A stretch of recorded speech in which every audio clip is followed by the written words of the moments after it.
તો મિત્રો સોના ચાંદીના ભાવમાં ફરીથી થયો છે મોટો ફેરફાર. કારણ હતું ફરીથી ટ્રમ્પ. વારંવાર નિવેદન બદલવા માટે જાણીતા ટ્રમ્પે આજે ફરીથી એક એવું નિવેદન આપ્યું જેને સમગ્ર દુનિયાને ચોંકાવી દીધી અને દુનિયાભરની બજારોની સાથે સોના ચાંદીના ભાવમાં પણ તેની અસર જોવા મળી છે. તો આજે વાત કરશું શું કહ્યું છે ટ્રમ્પે, યુદ્ધમાં અત્યારે શું સ્થિતિ છે અને સોના અને ચાંદીના ભાવ આજે શું રહ્યા છે. ખૂબ જ શોર્ટ વિડીયો. પહેલા જ વિડીયો લાઈક કરી ચેનલ સબસ્ક્રાઇબ કરવાનો, ફેસબુકના મિત્રો પેજ ફોલો કરવાનું ભૂલશો નહીં. તમે છો સોના ચાંદી લાઈવ ભાવ ચેનલ અને ગૌરવ રાણીંગા ઓફિશિયલ પેજ ઉપર હું છું ગૌરવ રાણીંગા. કે આપણે પાછલા વિડીયોમાં વાત કરી હતી કઈ રીતે સોના અને ચાંદીના ભાવ ઉપર યુદ્ધની અસર થઈ રહી છે, ટ્રમ્પના નિવેદનોની અસર થઈ રહી છે અને જે શરૂઆતમાં ભાવ યુદ્ધની શરૂઆતમાં વધ્યા ત્યારબાદ સતત ઘટી રહ્યા હતા અને પાછા છેલ્લા એક સપ્તાહથી મજબૂતી સાથે સોના અને ચાંદીના ભાવ ટકી રહ્યા છે. તેમાં આજે ટ્રમ્પે આપ્યું એક એવું નિવેદન કે જે યુદ્ધ પૂરું થઈ જાય, ખતમ થઈ જાય તેની આશા વધારી ગયું. એટલે કે ટ્રમ્પે કહ્યું કે તે ખૂબ જ ઝડપથી આ યુદ્ધનો અંત લાવવા ઈચ્છે છે.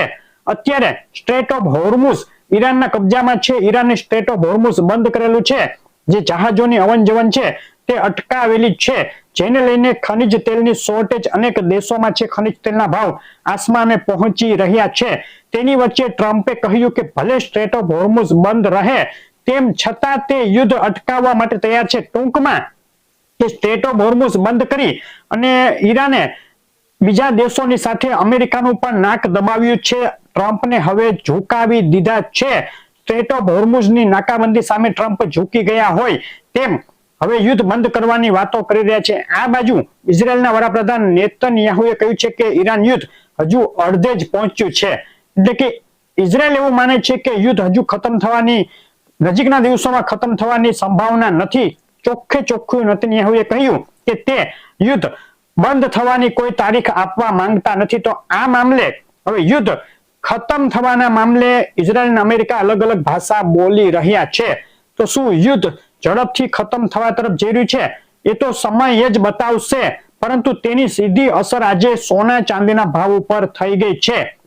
આપણે અગાઉ પણ કહ્યું હતું કે જો યુદ્ધ ખતમ થઈ જાય અને ખનિજ તેલના ભાવ સ્ટેબલ થઈ જાય તો જે ઇન્ફ્લેશનનો ખતરો, જે ફુગાવાનો ખતરો, દુનિયાભરમાં મોંઘવારીનો ખતરો જે વધી રહ્યો છે તે ઘટી જાય અને આ ખતરો ઘટવાની સાથે જ જે કારણથી સોના અને ચાંદીના ભાવ ઘટી રહ્યા હતા તે કારણ પણ નાબૂદ થઈ જાય અને ફરીથી સોના ચાંદીના ભાવમાં મજબૂતી જોવા મળી શકે.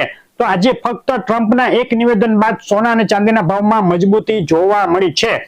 ચાંદીની વાત કરીએ તો ચાંદીની માર્કેટ આજે ખુલી સવારે $70-71 આસપાસ ભાવ હતા, ત્યારબાદ તે ઉછળી હવે આંતરરાષ્ટ્રીય માર્કેટ $73 ઉપર ભાવ પહોંચી ગયા છે.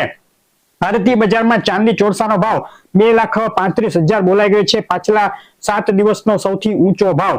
અને ચાંદી 999 વિથ જીએસટી 2,41,42,000 સુધી ભાવ બોલાઈ રહ્યા છે. 24 કલાકની અંદર 5,000 રૂપિયા જેટલો ઉછાળો ચાંદીના ભાવમાં પ્રતિ કિલો જોવા મળ્યો છે. સોનાના ભાવની વાત કરીએ તો સોનાના ભાવનો ચાર્ટ જોઈએ તો આજે સવારે એક તબક્કે $4,500 ની અંદર ફરીથી ઉતરી ગયું હતું સોનું $4,480 નજીક.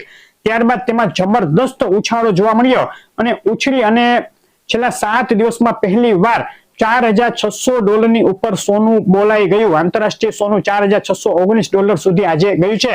ત્યારબાદ તેમાં વધઘટ અત્યારે ચાલુ છે ને આજે બપોરે ભારતીય બજારમાં જે સોનું 24 કેરેટ 10 ગ્રામ સોનું તેનો ભાવ 1,49,600 રૂપિયા આસપાસ બોલાઈ રહ્યો હતો. વિથ જીએસટી સોનાનો ભાવ 1,51,400 રૂપિયા આસપાસ બોલાઈ રહ્યો છે. ડોલર સામે રૂપિયાની કિંમતમાં મજબૂતી જોવા મળી. જે આરબીઆઈએ જે એક તબક્કે ગઈકાલે ડોલર સામે રૂપિયો 95 રૂપિયાની ઉપર એટલે કે ઐતિહાસિક લો સપાટી સુધી પહોંચી ગયો હતો. તેમાં આરબીઆઈએ હસ્તક્ષેપ કર્યો, અમુક પગલા એવા ભર્યા જેને લઈને અત્યારે ડોલર સામે રૂપિયાની કિંમત 94 રૂપિયાની અંદર આવી ગઈ છે. તેને લઈને જે આંતરરાષ્ટ્રીય માર્કેટમાં ભાવ વધ્યો તેમ છતાં ભારતીય બજારમાં સોનાના ભાવમાં એટલો બધો ઉછાળો જોવા નથી મળ્યો. ડોલર સામે રૂપિયો મજબૂત થયો. તેને લઈને આગામી દિવસોમાં ટ્રમ્પના નિવેદન અને યુદ્ધ કઈ તરફ જઈ રહ્યું છે તેની દિશાના સંકેતોના આધારે બે તરફી મોટી વધઘટો સોના અને ચાંદીના ભાવમાં જોવા મળી શકે છે. તો આ વધઘટોનું આગોતરું એંધાણ ડેઈલીના લાઈવ ભાવ જાણવા માટે આપણી ચેનલ ખાસ સબસ્ક્રાઇબ કરી દેજો, કે પેજ છે તે ફોલો કરી દેજો, વિડીયો લાઈક કરવાનું ભૂલશો નહીં અને કોમેન્ટમાં ગોલ્ડ લખી તમારા શહેરના સોના ચાંદીના ભાવ જાણી લેજો. આજે ફક્ત આટલી માહિતી. ફરી મળીશું નવી માહિતી સાથે. આપનો દિવસ શુભ રહે. આભાર.